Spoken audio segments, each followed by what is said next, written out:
Un garçon chantait dans un restaurant pour payer l'opération de sa grand-mère. Mais dès qu'il a touché le micro, tout le monde a été sous le choc. Dans un petit restaurant de Montmartre, un garçon frêle de 12 ans se tient sur une scène improvisée. Ses mains tremblent autour d'un vieux micro, son regard fixé au sol. Il ne parle jamais. Il n'a jamais chanté, pourtant ce soir il n'a pas le choix. La vie de sa grand-mère en dépend. Autour de lui, les clients riment, bavardent, l'ignorent presque. Personne ne se doute de ce qui va se passer. Personne n'imagine que dans quelques secondes, la salle entière va s'arrêter de respirer. Que l'impensable va se produire, car au moment où ses lèvres effleurent le micro, tout bascule. Vous n'êtes pas prêt pour cette histoire. Restez bien jusqu'à la fin et préparez-vous à un choc émotionnel. Et vous ? D'où regardez-vous cette vidéo? Dites-le en commentaire. N'oubliez pas de vous abonner et de liker pour plus d'histoires incroyables. Chapitre 1. Le silence qui crie Montmartre. Par une soirée d'automne, où la pluie fine tapisse les pavés d'un voile miroitant. Les ruelles, d'ordinaire bondées d'artistes et de touristes, semblent ce soir plus calmes, presque feutrées, comme si Paris elle-même retenait son souffle. Dans un petit restaurant aux murs de pierre, baigné de l'éclat tamisé des chandelles, les conversations se mêlent au tintement des verres de vin. Une atmosphère chaleureuse et intime règne, interrompue par un bruissement inhabituel. Au fond de la salle, près du piano poussiéreux, un garçon se tient debout, un micro entre les mains. Louis, 12 ans, frêle, une silhouette presque invisible dans cette mer d'adultes. Ses grands yeux noirs scrutent le sol avec une intensité muette, ses doigts crispés sur le métal froid du micro. Le propriétaire du restaurant, un homme ventru à la moustache épaisse, croise les bras et soupire, agacé. « Bon, ça vient ou pas? On n'a pas toute la soirée, petit. » Quelques clients esquissent des sourires moqueurs. Une femme murmure à son compagnon « C'est un jeu, tu crois ?» D'autres haussent les épaules. Certains prennent leur portable, prêts à filmer ce qui s'annonce comme une scène embarrassante. Au fond de la salle, assise près de la fenêtre embuée, une vieille femme observe l'enfant. Sa main ridée tremble légèrement sur le bord de la table. Madame Bernadette, sa grand-mère. Personne ici ne sait pourquoi Louis est là ce soir. Personne ne sait qu'il n'a jamais prononcé un mot de sa vie. Jamais. Un silence s'installe.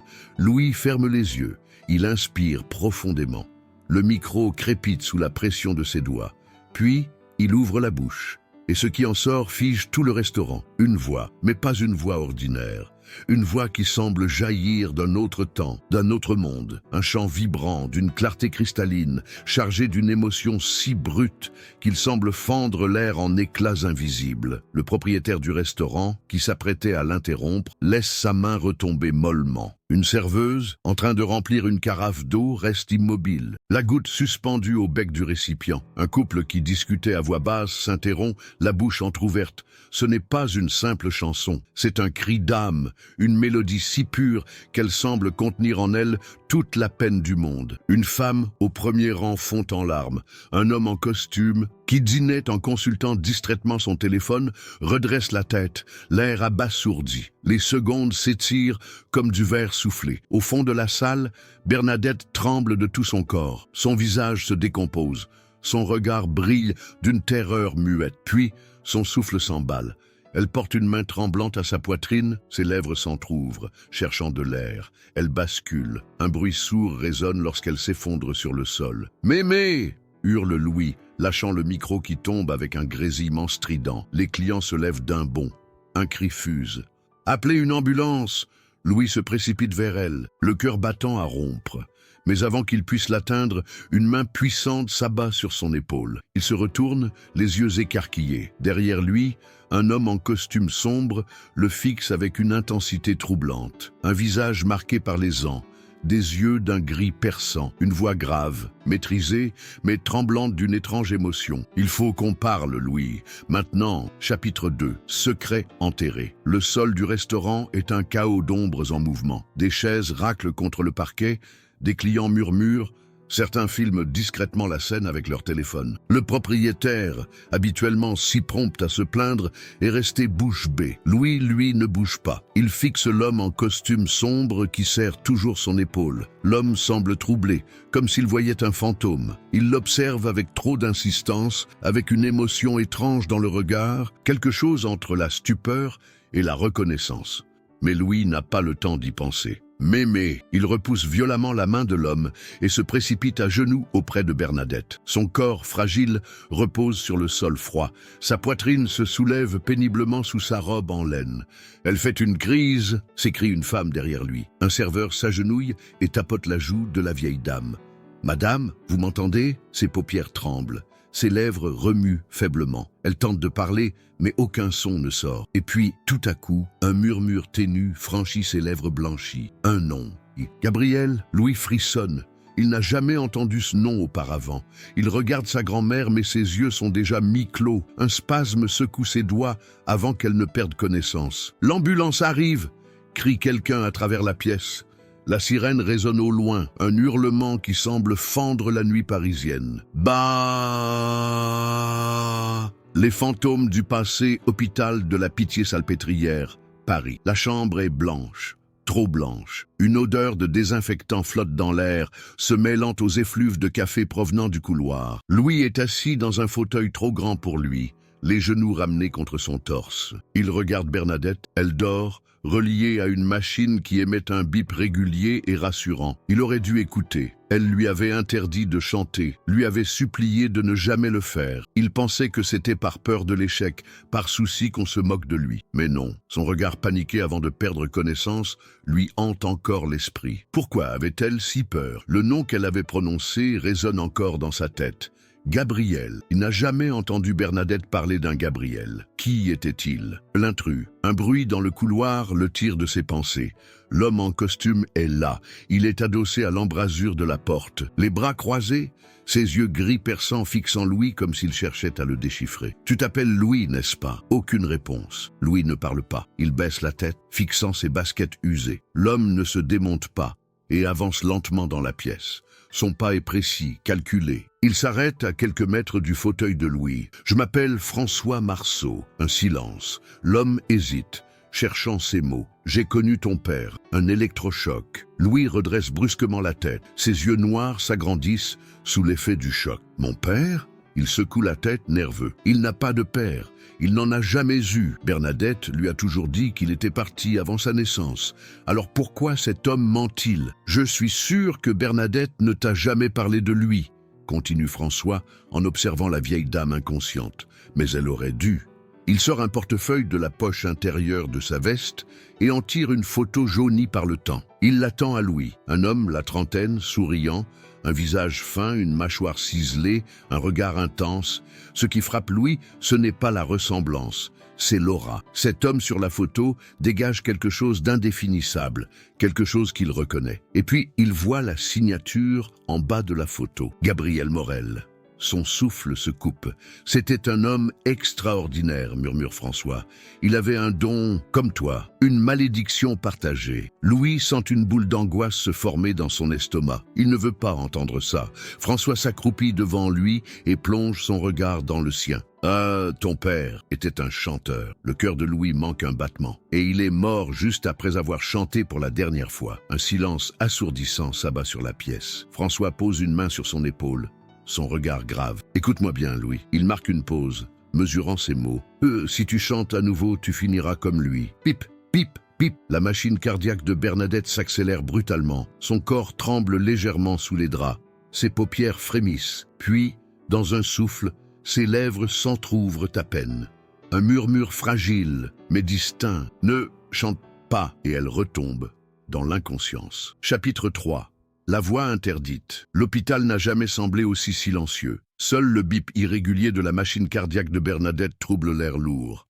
Louis est figé sur son siège, les muscles tendus, les mots de François résonnant encore dans son esprit. « Si tu chantes à nouveau, tu finiras comme lui. » Il sent son souffle court, son cœur cogné dans sa poitrine. Il regarde sa grand-mère, les traits tirés, le visage pâle sous la lumière blafarde. Puis, lentement, il relève les yeux vers François Marceau. « Mais pourquoi ?» Sa voix est un murmure tremblant, incertain. Ce n'est pas qu'il ne peut pas parler, c'est qu'il ne l'a jamais fait avant. François écarquille légèrement les yeux. Il ne s'attendait pas à ce que le garçon rompe son mutisme. « Pourquoi quoi ?» demande-t-il doucement. Louis lutte pour trouver ses mots. Sa gorge est sèche, sa poitrine oppressée. Pourquoi mon père est-il mort? François inspire profondément et jette un coup d'œil à Bernadette, toujours inconsciente. Il s'accoude contre le bord du lit, cherchant ses mots. Parce qu'il a chanté. Silence. Louis fronce les sourcils. C'est absurde. On ne meurt pas en chantant. Mais François le fixe avec une intensité presque douloureuse. Tu ne comprends pas, n'est-ce pas? Ce n'est pas une simple voix que tu as. C'est une voix qui ne devrait pas exister. Il sort son téléphone de sa poche et ouvre un fichier. Écoute, un clic, puis un enregistrement grésillant. Au début, c'est un silence, une sorte de souffle lointain. Puis, une voix s'élève, une voix terriblement familière. La chair de Louis se hérisse instantanément. Il sent un frisson glacé remonter le long de sa colonne vertébrale. C'est sa propre voix, ou plutôt celle de son père. Il écoute.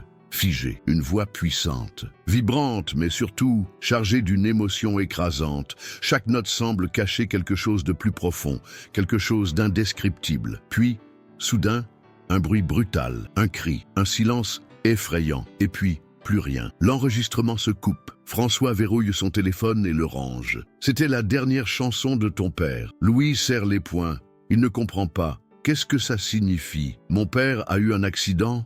Murmure-t-il. François ne répond pas immédiatement. Il lève les yeux vers le plafond, comme s'il hésitait. Non, Louis, il marque une pause. Il s'est écroulé sur scène. Comme ta grand-mère ce soir, une histoire de famille. Un frisson traverse le corps de Louis. Il n'arrive pas à respirer normalement. C'est absurde, lâche-t-il, la voix légèrement tremblante. François passe une main dans ses cheveux, visiblement agacé. C'est exactement ce que ton père disait, jusqu'à ce que sa voix devienne quelque chose d'autre. Louis fronce les sourcils. Quelque chose d'autre. François croise les bras. Ton père avait un don, mais ce don était aussi une malédiction. Sa voix changeait les gens. Il fait une pause. Elle réveillait quelque chose en eux, quelque chose d'incontrôlable. Louis a l'impression que la pièce tourne autour de lui. Il ferme les yeux un instant. C'est insensé. Tout ça est insensé. Mais il se souvient de ce qu'il a vu ce soir. La femme qui pleurait, l'homme qui s'est figé, les yeux vides, les clients qui ont semblé perdre le contrôle. Il déglutit. « Et moi ?» demande-t-il dans un souffle. François le regarde avec gravité. « Tu as la même voix que lui. » Un silence lourd s'abat sur eux. Puis, François s'accroupit devant lui, le regard sombre. Mais la question est, est-ce que tu feras la même erreur? L'offre dangereuse. Le bip régulier de la machine cardiaque de Bernadette s'adoucit légèrement. Elle est toujours inconsciente, mais elle respire mieux. Louis sent son cœur battre plus lentement maintenant, mais il est toujours incapable de calmer la tempête dans son esprit. Il sait une chose. Sa grand-mère a besoin d'une opération, et il n'a pas d'argent. Il serre les poings. Il lève les yeux vers François, les mâchoires contractées. « Pourquoi êtes-vous là ?» demande-t-il enfin. Un sourire triste étire les lèvres de François. Il sort un portefeuille et en retire un chèque. « Je peux payer la chirurgie de ta grand-mère. » Louis reste figé. À une condition. François plisse les yeux comme s'il mesurait l'ampleur de ses paroles avant de les prononcer. « Tu dois chanter encore une fois. » Silence. Louis fixe le chèque, puis l'homme, son cœur battant à tout rompre. « Ce sera la dernière fois. » ajoute François. « Et après, tu arrêteras pour toujours. » Louis ferme les yeux. Il pense à sa grand-mère. Il pense à la peur dans ses yeux, à la femme qui a pleuré dans le restaurant, à la douleur qu'il a ressentie dans sa gorge lorsqu'il a chanté. Il rouvre lentement les yeux. D'accord. Chapitre 4. Le dernier chant. La nuit est tombée sur Paris, enveloppant la ville d'une brume épaisse qui danse autour des réverbères. Le bruit des voitures, des conversations lointaines, du vent s'engouffrant dans les ruelles. Tout cela semble étrangement atténué pour Louis, comme si le monde entier s'était mis sur pause. Il est debout, immobile, sous l'enseigne clignotante d'un café qui vient de fermer. Dans sa main, il serre le chèque que François lui a donné. Assez d'argent pour payer l'opération de Bernadette. Son regard se perd dans les reflets mouvants des néons sur le trottoir mouillé. Il sait qu'il devrait ressentir du soulagement, de la gratitude. Mais il ne ressent rien, juste un vide profond, un frisson au creux de la poitrine. La voix de François résonne encore dans sa tête. Une seule chanson. Après, tu n'auras plus jamais besoin de chanter. Pourquoi cette phrase sonne-t-elle comme un avertissement? Il pousse un soupir tremblant et jette un dernier regard vers la fenêtre de la chambre d'hôpital de Bernadette, illuminée au loin. Puis il tourne les talons et disparaît dans la nuit. Et le pacte. Le lendemain matin, un ciel gris s'étire au-dessus de la Seine. Un froid humide s'accroche aux façades des immeubles haussmanniens. Louis s'arrête devant une porte en bois massif. dans une petite ruelle du 7e arrondissement. Au-dessus de l'entrée, une plaque discrète, Studio Marceau, enregistrement privé. Il hésite un instant, puis, lentement, il pousse la porte. L'intérieur est feutré, éclairé par de larges lampes au ton chaud. Une odeur de cuir et de vinyle flotte dans l'air, mêlée à celle du bois vieilli. Un piano trône au centre d'une pièce tapissée de panneaux insonorisants. François est déjà là, adossé à une console d'enregistrement, une tasse de café fumante entre les mains. « Tu es venu ?» Louis ne répond pas. Il s'avance lentement, sa respiration plus lourde qu'il ne voudrait l'admettre. François pose sa tasse et désigne un micro sur un pied réglé à sa hauteur. C'est simple. « Tu chantes cette chanson, on enregistre, je te donne l'argent et c'est fini. » Une boule d'angoisse se forme dans la gorge de Louis. Il n'est pas sûr de vouloir entendre sa propre voix à nouveau, mais il n'a pas le choix. Il s'avance et attrape le casque audio que François lui tend. Le silence dans la pièce devient presque tangible. Il ferme les yeux, prend une inspiration, puis il chante. Le phénomène inexpliqué. Dès la première note, un frisson traverse l'air. La voix de Louis ne ressemble pas à celle d'un enfant. Elle est profonde, vibrante, pleine d'une intensité qu'aucun être humain ne devrait être capable de produire. Chaque syllabe semble chargée d'une émotion brute,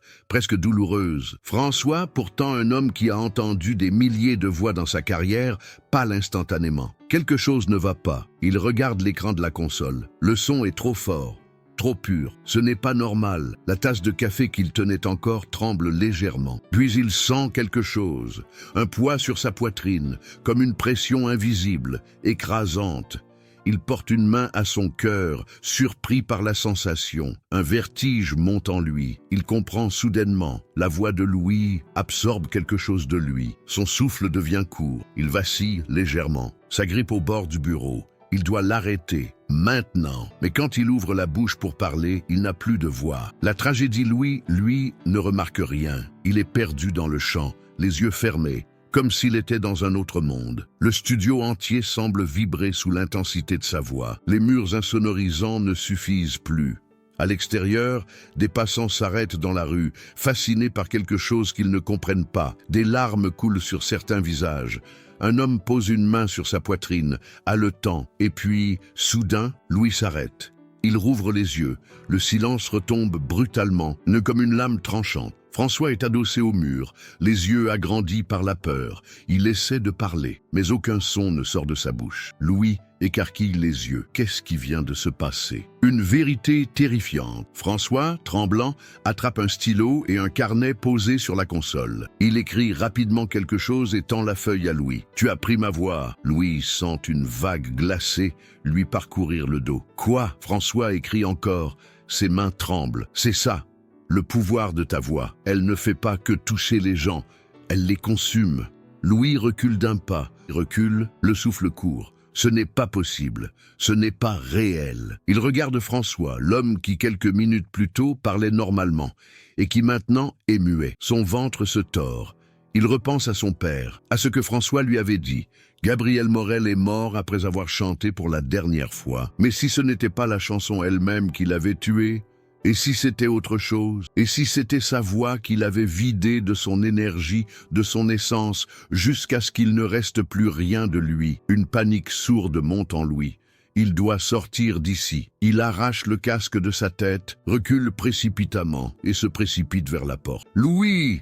Il se fige net. La voix vient de derrière lui. Mais ce n'est pas celle de François. C'est une voix féminine, tremblante. Il se retourne lentement. Bernadette est là. Elle se tient dans l'encadrement de la porte du studio, essoufflée, le visage décomposé par l'angoisse. « Tu ne dois plus jamais chanter. » Son ton est rempli de terreur. Elle pose une main sur sa poitrine haletante. « C'est ainsi que ton père est mort. » Un silence lourd s'abat sur la pièce. Puis, d'une voix brisée, elle lâche enfin la vérité. Il ne s'est pas écroulé sur scène. Elle lève les yeux vers François, toujours muet, et puis vers Louis, dont le cœur bat à tout rompre. Il a volé la vie des autres, jusqu'à ce qu'il n'en reste plus pour lui-même. Chapitre 5. L'héritage maudit. Un silence lourd, presque suffocant, s'est abattu sur la pièce. Bernadette, haletante, tient le chambranle de la porte comme si elle allait s'effondrer. Son regard, embué de larmes et de peur, ne quitte pas Louis. Ce dernier est figé, son souffle saccadé. Ses mains tremblent encore, comme s'il pouvait sentir le poids invisible de ce qu'il venait de faire à François. Il n'arrive pas à comprendre. Comment sa voix a-t-elle pu lui voler sa voix? Et son père, il se tourne lentement vers François, toujours assis au sol, une main crispée sur son carnet, son visage tordu par une peur muette. La vérité est là, écrite en lettres tremblantes. Ton père n'a pas été tué, il s'est vidé de lui-même. Un pouvoir incontrôlable. Le studio semble rétrécir autour de Louis. Il a du mal à respirer. Il s'accroche à la table de mixage, essayant de comprendre. Ce n'est pas possible, souffle-t-il. Presque pour lui-même. Il lève des yeux paniqués vers Bernadette. C'est une erreur, mais elle secoue la tête, le regard voilé d'une tristesse insondable. Tu crois que je ne savais pas? Sa voix est tremblante, fragile. Tu crois que je ne me suis pas rendu compte, dès ta naissance, que tu avais hérité de son don et de sa malédiction? Louis serre les poings. Mais pourquoi ne m'as-tu jamais rien dit? Elle déglutit, une larme coulant sur sa joue ridée. Parce que je voulais te protéger, parce que je voulais croire que, si tu ne chantais jamais, tout cela resterait endormi. Elle s'approche lentement, et lorsqu'elle prend les mains du garçon dans les siennes, il sent à quel point elles sont glacées. Ton père n'était pas un homme ordinaire. Elle prend une profonde inspiration. C'était un voleur d'âme. Obéisse. J'ai pu tuer les fantômes du passé. Louis se dégage brutalement. Non! Son cri résonne violemment contre les murs insonorisés. Il recule, ses yeux noirs brûlants d'incompréhension. Je ne suis pas un monstre, Bernadette secoue la tête. Ce n'est pas ce que je dis, Louis. Mais tu dois comprendre que ta voix, elle ne fait pas qu'émouvoir les gens. Elle se tourne vers François, toujours incapable de parler, le regard hanté. Elle les consume. François tremble toujours. Il agrippe son carnet et écrit à la hâte « Je n'ai plus rien en moi ». Louis lit la phrase. Ah, il sent un vertige le frapper violemment. C'est donc vrai. Sa gorge est sèche. Il a pris quelque chose de François, sans le vouloir, comme son père, avant lui. Le prix d'un chant, Bernadette pose une main sur son cœur, son visage marqué par la douleur. C'est ainsi que ton père est mort. Elle inspire difficilement, sa voix se brise. Ce n'est pas une maladie qui l'a emporté, c'est lui-même. Il a chanté pour trop de gens. Il leur a donné tout ce qu'il avait. Elle le fixe, les larmes aux yeux, jusqu'à ce qu'il ne reste plus rien. Un frisson violent traverse Louis. Alors pourquoi moi? Murmure-t-il. Bernadette secoue la tête. Parce que c'est dans ton sang. Elle déglutit et ajoute dans un souffle « et parce que tu es le dernier ». La véritable raison, François, qui a retrouvé un peu de force, se lève avec difficulté. Il écrit rapidement dans son carnet et le tend à Louis. « Ce n'est pas un hasard si je t'ai trouvé ». Louis fronce les sourcils. Qu'est-ce que ça veut dire? François hoche la tête et écrit encore. Quelqu'un d'autre te cherche, et cette personne ne veut pas seulement t'entendre chanter. Un silence glacial s'installe. Bernadette blêmit. Louis fronce les sourcils, son ventre se tordant de nervosité. Qui? François écrit un dernier mot. Puis, il pose lentement le carnet sur la table, comme si le simple fait de l'écrire était une sentence de mort. Celui qui a tué ton père. Chapitre 6. L'ombre du passé. La pièce semble se contracter autour de Louis. Ses yeux parcourent les lettres tracées d'une main tremblante sur le carnet de François. Celui qui a tué ton père. Son cœur cogne violemment dans sa poitrine. Il relève un regard brûlant d'angoisse vers François, puis vers Bernadette. Qui? Bernadette ferme les yeux un instant, comme si entendre cette question la broyait de l'intérieur. Elle prend une profonde inspiration. Un homme qui voulait posséder ce que ton père avait, et qui a compris trop tard que ce don ne pouvait pas être contrôlé. François attrape son carnet, griffonne rapidement une nouvelle phrase et le tend à Louis. Il sait que tu es